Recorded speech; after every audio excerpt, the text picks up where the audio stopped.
And we are live. Welcome back, RINO podcast viewers and listeners. Caitlin is smashing retweet as we speak. Done. And we are getting going. My goodness. I have had the worst allergy season in recent memory. Now, maybe I'm getting old and my memory is not that good, and I put it out of my head every year. But holy shit, Caitlin. I've been sneezing. I got a bloody nose last night. Not last night, the night before, Friday night.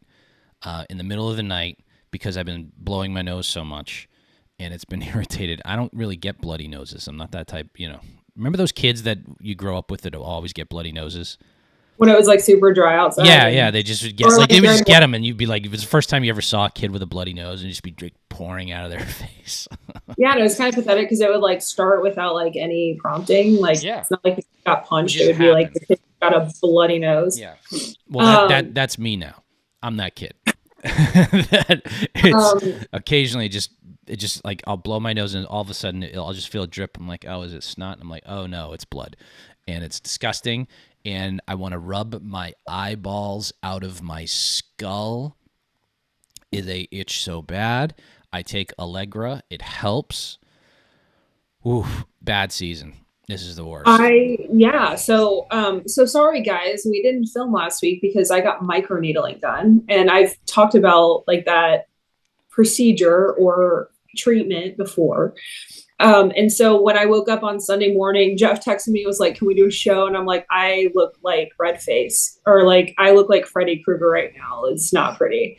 I was a little bit more red than he was orange. By the way, if you want to hear what we talked about on the Patreon, patreon.com/RINOPod, only $1 a month. We talked about the Trump rally and the Trump town hall. But on top of that, on Monday, so I got that done on Sunday, and when you do that, it like has like an inflammatory response, and that's the reason why my face was all red. So, but with on top of that inflammatory response, I had the worst sinus infection for the last 4 days of like the last 3 years. And I can't say that because when the pandemic happened, we all started wearing masks outside and all that other bullshit. I had the worst sinus infection after I stopped wearing that. After they lifted that thing about wearing masks outside, I got the worst sinus infection of my life. I was knocked on my ass because I guess wearing the mask stopped all the allergens from like getting into. Yeah, then you get it like worse when you take it off. By the way, there's still people out there in Massachusetts right now, lots of them, too many, wearing masks outside. Mental patients. So it is. Like you see these people and you're like New Englanders try to be polite, not say anything. Like I'm from the South, so I'm like, but anyway, I had an awful sinus infection for the last 4 days. And then on Thursday, all of a sudden I just like wake up and like refreshed. So. Well, we're feeling better. We've got our coffee. Yeah. It's Sunday morning.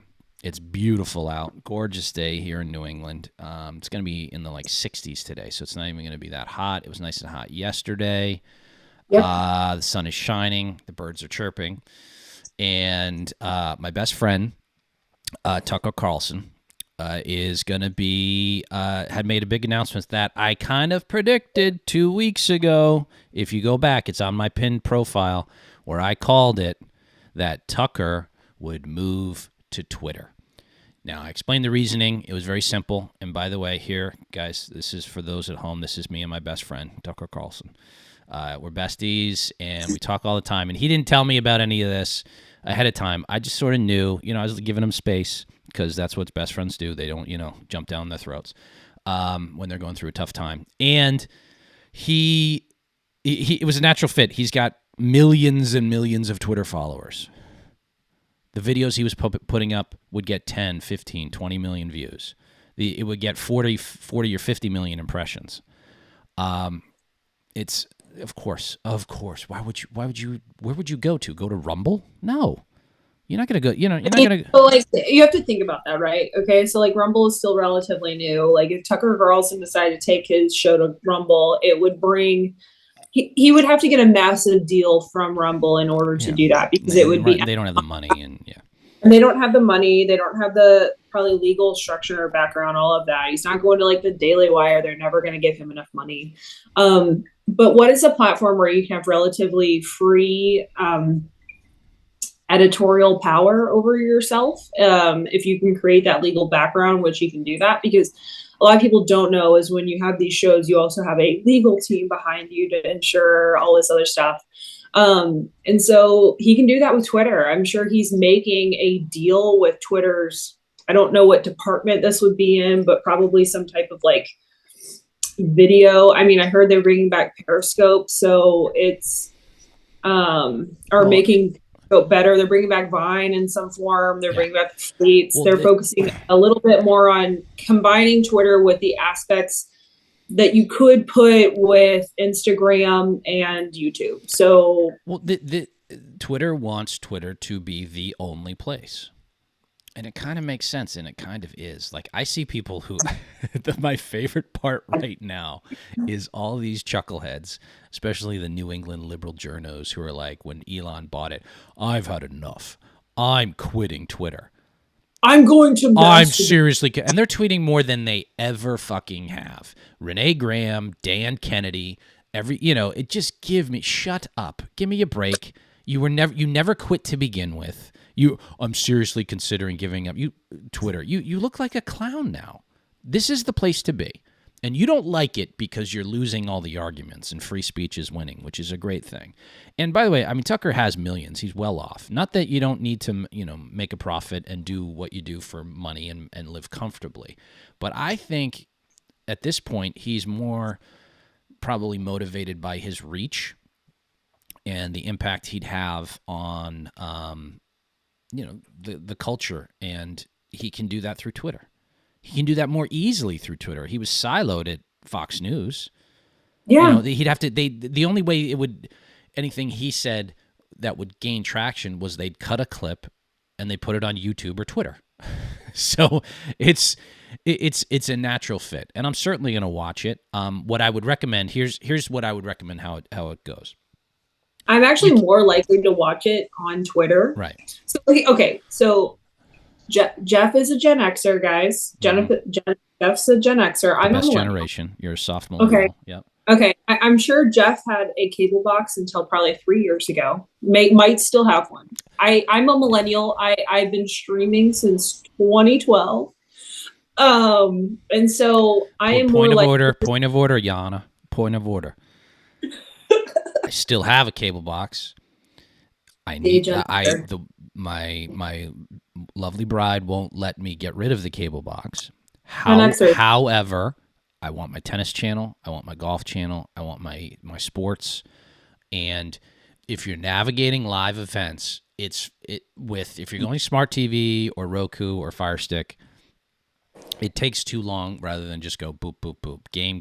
If I want to go back and forth between the Patriots and like the NFC game on a Sunday, sorry, Charlie, cable box is easier.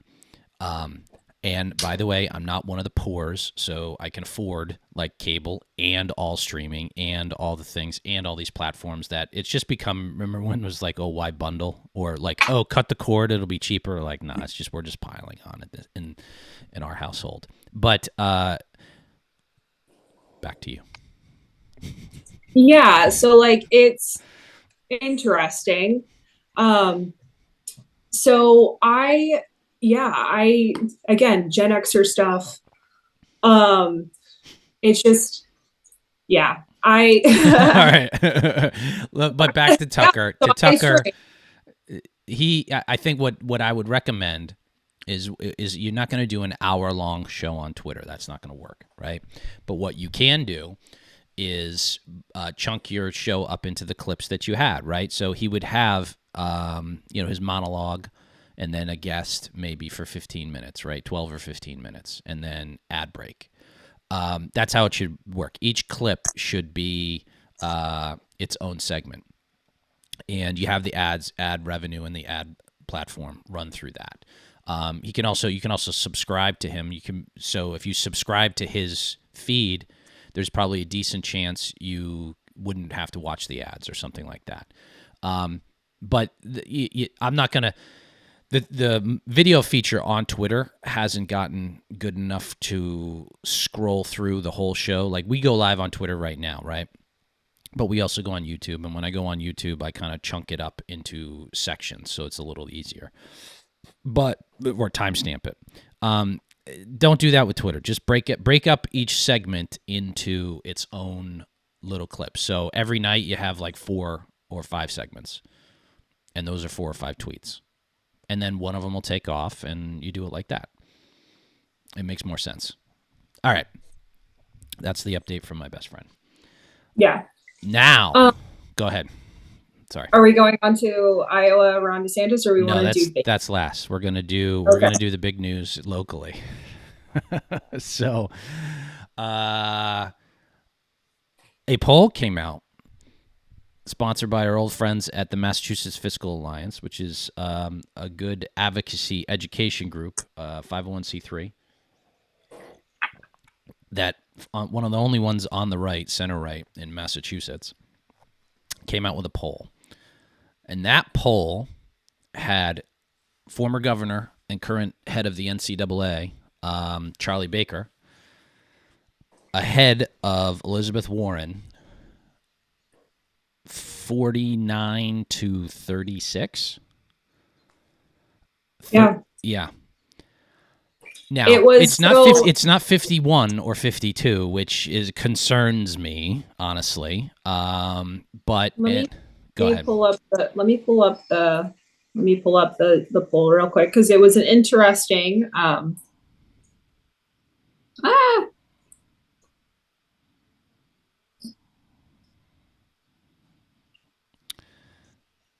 No, I spelled it wrong. It's taking too much time. I'm sorry, everybody. Here, wait, did I have it? Let me go to mine. I'll pull it up. Hang on. Okay, so here it is.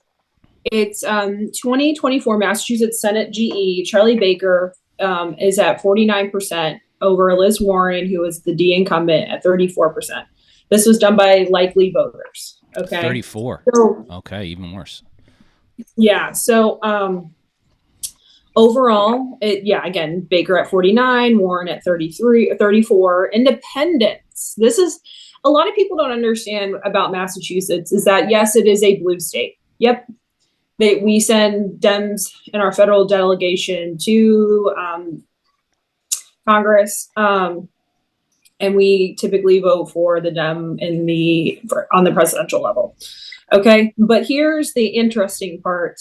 The last I checked, Dems are at like 30% of the electorate in registrations. Yep. Republicans, I think, are at 10. I honestly, after the hangover from Jim Lyons, I think we're actually under 10. We're at like 9-7 or something ridiculous like that. Yeah. Okay. Well, yeah. Okay. 10-ish. That's what I said online. Yeah. And then the rest are indies. Okay. So the reason why we have open primaries in Massachusetts, part of the reason why is because we have so many independents. So when you go and you're an independent and you go to the polls for primary day, you go up to the clerk and you can pull either party's ballot. Okay. So a lot of people with like the Republican Gov one last time, I knew a lot of indies that jumped in and they voted for Doty. In the Republican, they pulled that ballot. Okay. They might not personally agree with Doty on everything, but they thought he was a good guy. Mm-hmm. And so that's what they did. Here in this poll from Fiscal Alliance, independents had Baker at 57%. Yeah. And Warren at 26%. So this is interesting. So a few thoughts on this. It's like Charlie Baker was a very good governor and was limited in what he could do because of an overwhelmingly Democrat-controlled state legislature. But in spite of that, he made progress and managed things well and kept things in check. Now, federally, running for Senate, I might not agree with him on probably a lot of policy issues. But is that going to stop me from supporting him from the best shot as of right now of relieving the burden that is Elizabeth Warren on my psyche and the state and the country. No, absolutely not. Because at worst, I would and campaign for Charlie Baker to run for that Senate seat. My big thing on this is that a lot of people were like, has to be an ideological bloodbath. And I'm like, for Elizabeth Warren, it would be an ideological bloodbath. That she is past the point of having a reasonable, rational discussion when it comes to election time. Mm-hmm. She'd be a complete hack. And I'm not sure if running against Charlie Baker, that would be the best stance for her. No, she'd look ridiculous because all she can do is flail about and say MAGA, MAGA, MAGA, right ring, right ring. She's so far removed from being taken seriously as a policy person or as a serious legislator because she gets nothing done. The ideas she promotes are not based in reality. They're all pack the Supreme Court, make Puerto Rico and D.C. a state, cancel student debt. Biden can do it without legislative, like a whole host of far out left-wing proposals that are just utter nonsense. Nobody actually, and I even see this on the left, nobody takes her seriously anymore. She's clowned herself. So what Baker would have to do if he chose to would just run a serious, sober campaign, not have to be emotional, and kind of rise above it all. Now, one, I don't think he wants to do it. No, I really don't think he. Yeah. I think so. A lot of people were like really blaming the NC2A job, and I think that is part of the reason. I also think that I think there was a piece in the Boston Globe last year where it talks about like his mom's illness, and he's worried about that happening to him too. And being the stress of a legislator would put that maybe at a faster pace. I think it's more of a personal reason than it is just the NC2A job too. So yeah, and that leads into point number 2. He's got this job. It is for personal reasons. He didn't run for a third term because of that, because he was exhausted from COVID, and he had 2 successful terms, swept into re-election. And the dipshits, especially left-wing journo dipshits, who are like, oh, he wouldn't survive a primary. Shut the fuck up. He'd dominate a primary. He'd win at 60-40, if not more. There's nobody that would challenge him seriously in a primary. And are you going to run Jeff Deal? Give me a break. Stop it. He would crush in a primary. It's just a question of if he wants to do it. He's 20 years older than me, so it's like he's 66. He's got a sweet gig at the NCAA. He loves sports. He can cruise on his reputation and accomplishments. His kids are fully grown. If he's not a grandfather, he'll probably be a grandfather within the next few years. It's like, do you want it like at age in your late 60s? Do you want to be campaigning, working your ass off for a Senate seat? By the way, here's the thing: even with that, in spite of that polling, we're still in Massachusetts, and he's super popular, and he never spent a nickel of that political capital that he could just spend all on this race, and he still might lose. Yeah, he still might lose because this state, like Scott Brown is probably only the closest example to it. In spite of all that popularity, all that political capital, all that, there is something. There's one factor that has greatly shifted in the last 2 years, but people may still go D because they just can't, for some reason. They can't, at the federal level, vote for normalcy. I'll wrap up with this on this topic. The overturning of Roe v. Wade has now unshackled the Republican Party in blue and purple states from losing federal elections, and can say, basically, leave it to the states. Leave it to the states. I think that there was always that undercurrent, which Dems were very good at, and they did it in 2022, where they could just pull out the abortion card, hammer that home, scare enough people, and then win elections. That's going to become less and less effective as time moves on. And I think it'll actually be less effective in 2024. So we'll see. If we're placing odds that he makes a Senate bid, I'm betting against it. I just don't think it'll happen. But who knows? Maybe I'm wrong. I agree.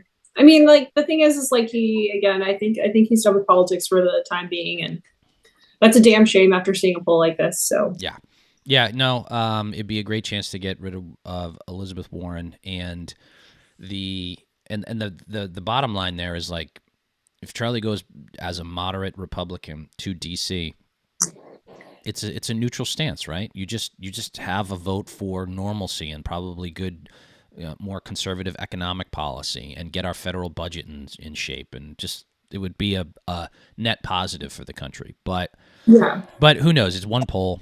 I'd have to see a lot more evidence before you start pushing for it. All right. Next up, Ron DeSantis was in Iowa. He was.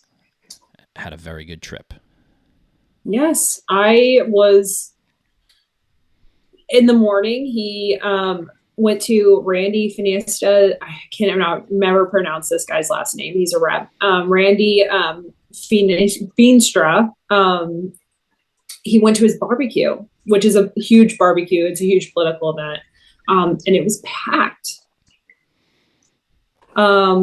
And so, he went. There was Kim Reynolds there. There was, who else was there? Joni Ernst. Joni Ernst signed his bus. Rep Miller Meeks was there. But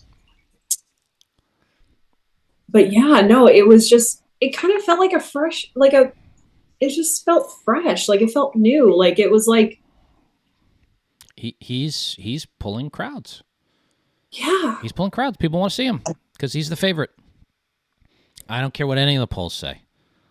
And a lot of them have him as the favorite. A lot of them have him leading in the state-by-state races because people are tired and they want somebody serious.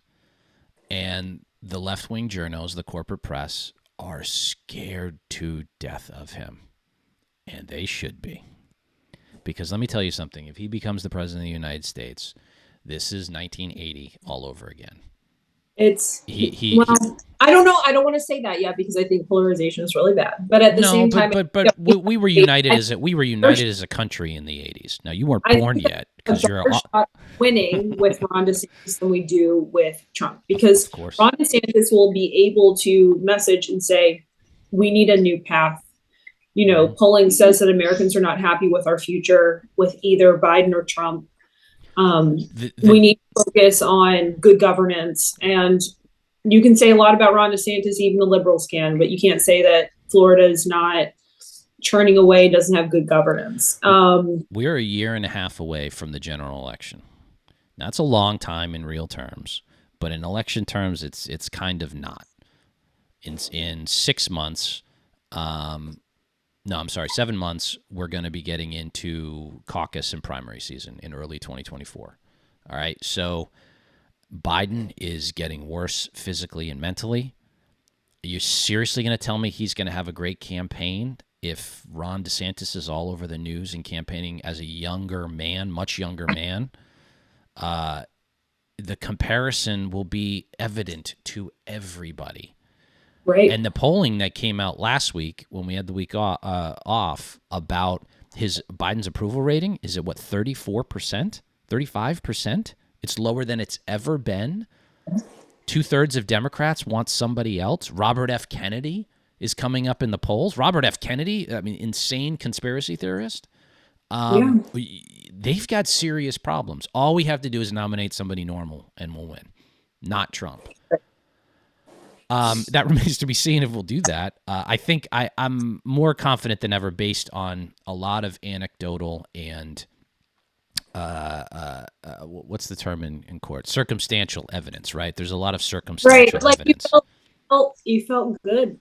Like, I felt good with what I saw yesterday. It just felt natural. Like, and the thing is like the Trump people online are just going crazy over it. Like,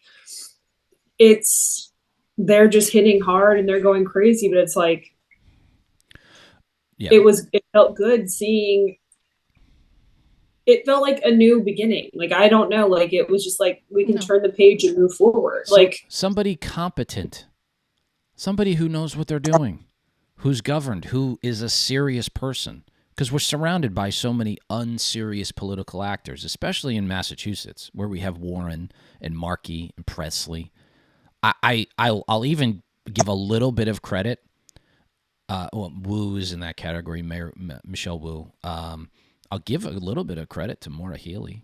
She does not appear to be a dummy. She appears to be smart and isn't diving into cultural fights, isn't pushing crazy legislation. It's still early in her administration, but she probably wants to get reelected and probably knows the temperature of the actual normal median voter in Massachusetts and America, and it's not screaming about canceling student debt.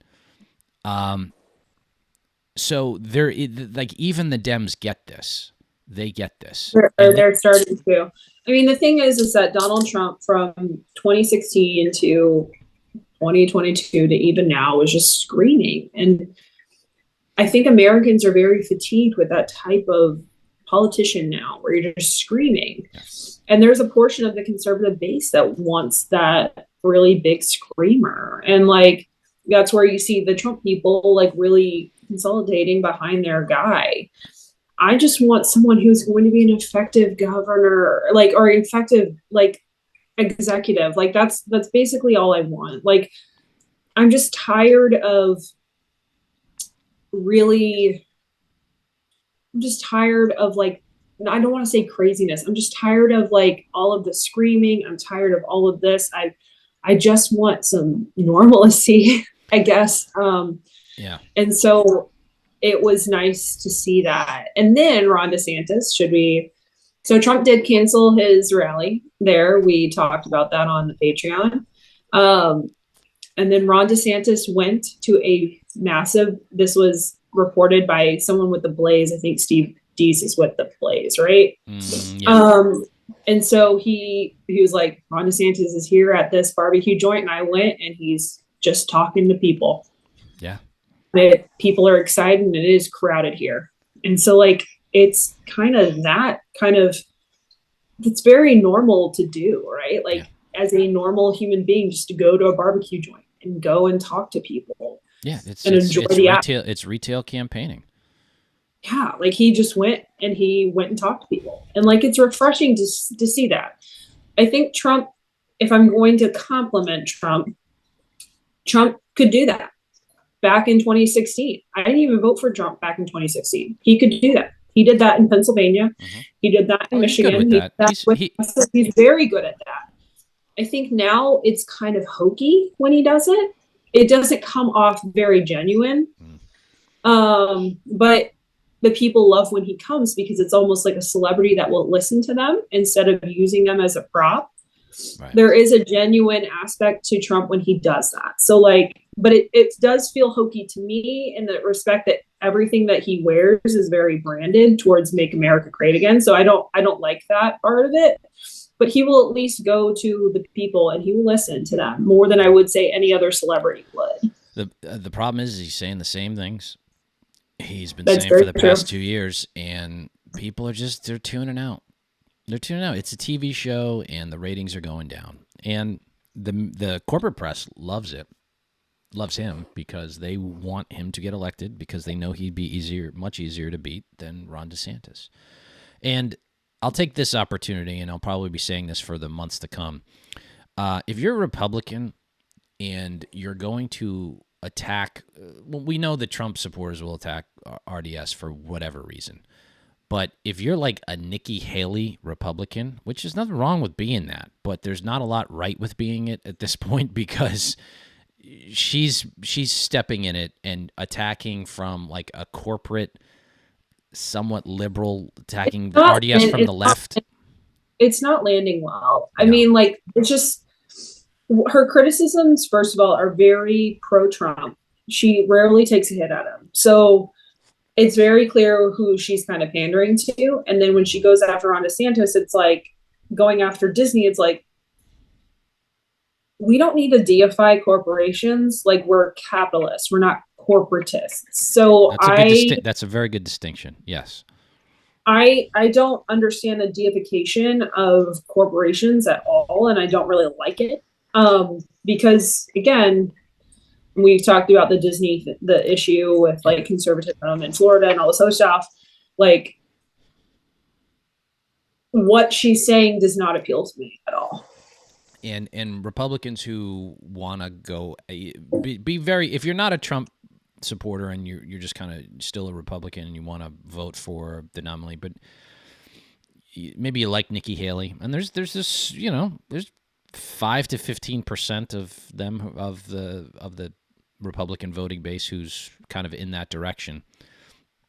Yeah, be careful about how you go about your criticisms of Ron DeSantis, because if you're going to go at it from the left, you're going to just lose a lot of credibility. And when that happens, I'm kind of done playing nice and I'm just gonna hit back, because the hit back needs to happen. DeSantis is our best chance to beat Biden. I think Nikki Haley could beat Biden, but Nikki Haley's just not going to happen. There is no room for anybody else. I'm not even hearing about anybody else jumping into the race. I think the wide field is going to narrow down. Nikki Haley's probably trying to game it for a VP slot. Maybe she's playing it right, but if you keep going out against Ron DeSantis, I don't know if he's going to want to pick you as his VP. I haven't heard of anybody else seriously considering launching. So, and by the way, there was no rumors this week. Whatever. That's not happening. That's not happening. Yeah, that's not happening. And Vivek is not even close to serious. He's not in the conversation. All right. Okay. We covered a lot this week. Oh, head on over to the Patreon, patreon.com/RINOpod. Only $1 a month. We covered the CNN town hall with Trump and the rally a little bit more in depth. And bonus content there. So please head on over and subscribe. Let's see. Happy Mother's Day to all the moms out there. Happy Mother's Day to your mom. Happy Mother's Day to all the grandmothers, moms, godmoms, stepmoms, you name it. Happy Mother's Day to you. Hope you have a great one. And 2 weeks is Memorial Day, right? Yeah. Okay, we got 2 weeks before. All right, so we'll probably be back next week. Unless something else goes on. We're just, this is a free show on Twitter, so you could just I know people are like, where's the episodes? We're like, all right, we just do them when we can, okay? It's Sunday morning, we sip some coffee, we chit chat about politics for about an hour. You love this show. All the journos around here do watch it. We know we're getting crazy views, and at least 600. So 600 of you out there in Twitterland are watching it, and some people subscribe to the YouTube. So you can go to my YouTube channel if you want to go back for YouTube. All right. Anything else, Caitlin, before we wrap up? No. Have a good week, guys. All right. Have a great week. Enjoy the weather. Enjoy the spring. Try not to sneeze too much, and we will talk to you later. Bye. Bye.